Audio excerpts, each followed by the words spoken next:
Yeah, I'll give you the sign-up form.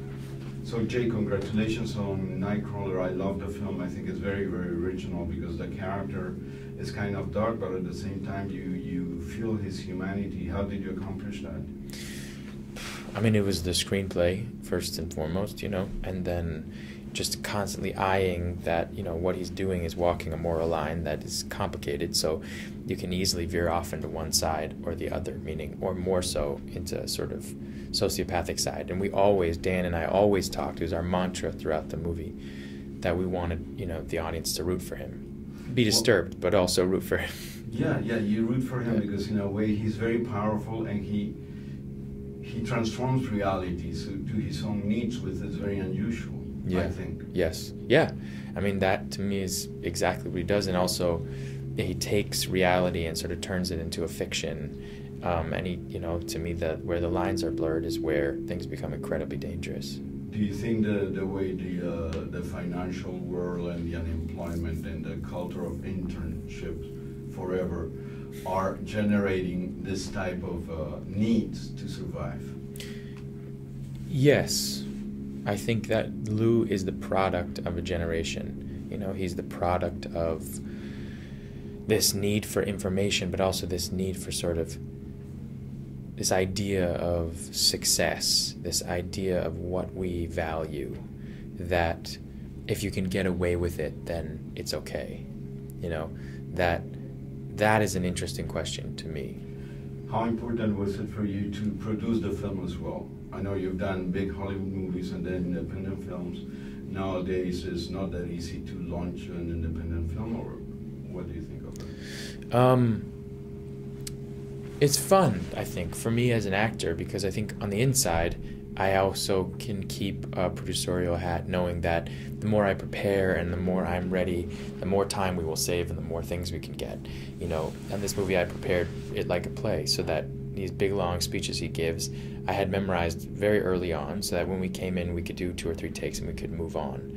You know, and that means we were constantly we were making our days. As a producer, I thought, okay, we're making our days, we can get more stuff, because these things that everybody was daunted by, oh, we have to shoot 2 pages, it's a big long speech today, got done like that, and then we could go grab other things. So wearing both hats was really fun for me. At what level did you identify with Mr. Bloom? I think, you know, his drive and ambition, I understand. I think that his choices, ultimately, the choices he makes and how he justifies them to himself, particularly towards the end, I couldn't empathize with. But I really started to think about it as choices we make generally, you know, as metaphor. You know, I think I have a friend who had to fire someone the other day, let them go from a job, and it feels like some sort of death, or, you know, a figurative sense, you know. And so in the movie, when things like that happen, I looked at it as a metaphor, and in a way a real political satire, just in terms of how it's shot and stuff, you know. There are rumors about Oscars. Do you like that? You've been nominated before, and how do you react to those rumors? You know, the thing that I find now is that, like, you make a movie and it works, and it's the most satisfying, biggest relief you can have, because it's so hard to make a good movie, and it's so hard to have a collaboration with people that you are satisfied by in a lot of ways, because there's so many interests and stuff, that just to have made a movie that people kind of love the character is great. You know what I mean? Like, it's great. So with this job, fame comes along. Is that damaging? You seem grounded and healthy. I don't know. Or is there a damage side related to fame? I think the thing about it is that I probably recognize how I am healthy and not healthy, which is hopefully healthy. But how I think most of all it's about the work, and it's always about your work, and then it's about your life and your life being your own. I love my family, you know. They're serious people who believe in, you know, I believe interesting things, and they're all incredibly intelligent and very emotional and wise people. So I have those people in my life, and then it's about my work, and I think I focus on that really intensely, and I try and channel a lot of those feelings and things into the work that I do, and that's a great outlet. Last question. You've worked with great directors throughout your career. Yeah. What do you think then brought into this, and I know that you collaborated with him very close. Yeah, I think Dan is an extraordinary mind, and he is somebody who instinctually understands my instincts, and I do his.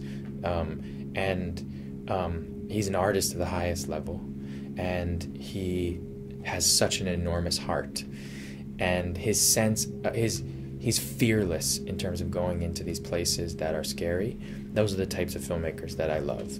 That, you know, someone like Denis Villeneuve, who I worked with, who understands himself well enough that he's not afraid to go into those darker areas, which ultimately are enlightening. And when you meet Denis, he's one of the sweetest people you'll ever meet. And I think it's as a result of not being afraid of that side. And I think the same thing with Dan. I think that Dan is not afraid of going to those places that scare other people. As a result, his heart is open, which is a great irony to a lot of people, but to me it's not. I think it just means that he's fearless in a lot of ways, which means he's vulnerable. And I think he's an extraordinary talent, and I really do love him deeply as a human being. So it's the best I can say. Really cool. Yeah. Take care. Congratulations. Right. Thanks, everyone.